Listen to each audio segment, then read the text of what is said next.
Hello बच्चों। बेटा कुछ बच्चे हैं जिन्होंने टीएमए के प्रश्न 5th और प्रश्न 6 नहीं किया है। जिन बच्चों का इनकम्प्लीट टीएमए है वो कंप्लीट कर लेंगे। प्रश्न 5 है, जनमत निर्माण करने वाली एजेंसियों को चिन्हित करो। जनमत ना तो लोगों की आम सहमति है और ना यह बहुसंख्यकों की राय है। जनमत सार्वजनिक विषयों या मुद्दों पर लोगों की सहमति और सुविचार राय को जनमत कहा जाता है। जनमत का निर्माण करने वाली एजेंसियां, पहला है प्रिंट मीडिया, प्रिंट माध्यम, अखबार, पत्र पत्रिकाएं या लंबे समय से जनमत का निर्माण करने में योगदान देती है। ये विभिन्न विचारों की सहमति व ठोस रूप प्रदान कर जनमत का विकास करते हैं। ये उपकरण जनमत को सभी संबंधित लोगों तक पहुंचाने में मदद करते हैं। नेक्स्ट है electronic media. Cinema, radio, television, mobile phone व इंटरनेट भी जनमत के निर्माण में प्रभावशाली भूमिका निभाते हैं। थर्ड पॉइंट है राजनीतिक दल। राजनीतिक दल जनमत निर्माण के अभिकरणों का महत्वपूर्ण हिस्सा है। प्रतिदिन राजनीतिक दल और नेता जनता के समक्ष कुछ तथ्य और विचार पेश करते हैं। इस प्रकार राजनीतिक जनमत के निर्माण में वे भी बहुत महत्वपूर्ण भूमिका निभाते हैं। फोर्थ पॉइंट है विधान पालिकाएँ। हमारे देश में संसद और राज्य विधानमंडल जनमत के निर्धारण में योगदान देने वाली प्रभावशाली संस्थाएं हैं। जनमत निर्माण में उनका प्रभाव और योगदान विधानमंडल की चर्चाओं का सीधा प्रसारण के बाद अत्यधिक बढ़ गया है। ये वे साधन हैं जहां सार्वजनिक नीति और कल्याण संबंधी विषयों पर चर्चा या बहस होती है।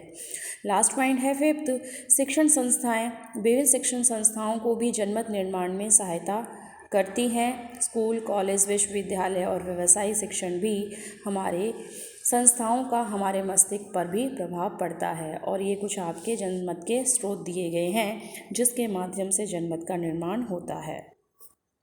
6 प्रश्न है, एक परियोजना तैयार कीजिए जिनके अंतर्गत 74वें संविधान संशोधन कानून 1992 द्वारा लाए गए बदलाव की सूची तैयार कीजिए। इस सूची के आधार पर निम्नलिखित मुद्दों पर आप क्या निष्कर्ष निकालेंगे। पहला है महिलाओं के प्रतिनिधित्व पर प्रभाव और दूसरा है अनुसूचित जाति और अनुसूचित जनजाति के प्रतिनिधित्व पर प्रभाव। बेटा इसमें 2 क्वेश्चंस थे, ऑप्शंस में दिए गए थे, या तो आप 73वें संविधान संशोधन के बारे में लिखिए या फिर 74वें संविधान संशोधन के बारे में लिखिए। तो हमने यहाँ पे जो 6 प्रश्न किया है वो 74वें संविधान संशोधन के बारे में किया है।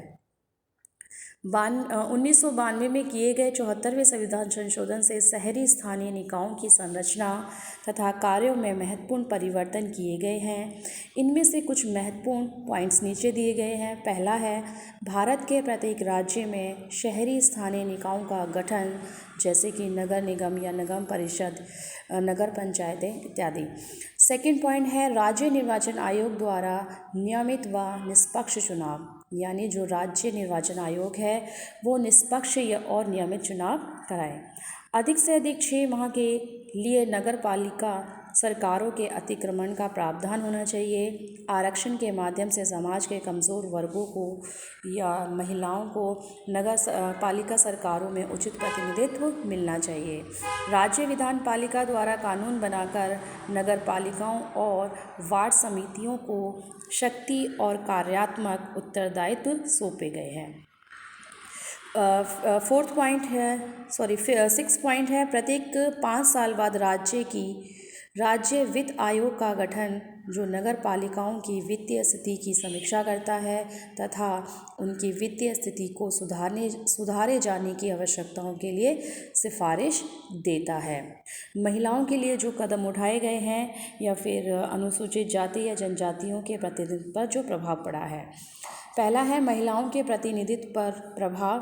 74वें संविधान संशोधन द्वारा महिलाओं के लिए कम से कम 1/3 यानी 1/3 सीट आरक्षित की गई हैं। और नेक्स्ट पॉइंट है अनुसूचित जाति और अनुसूचित जनजाति के प्रतिनिधित्व पर प्रभाव। 74वें संविधान संशोधन द्वारा अनुसूचित जाति, जनजाति तथा समाज के कमज़ोर वर्गों के लिए उनकी जनसंख्या के अनुपात में सीटें आरक्षित की गई है।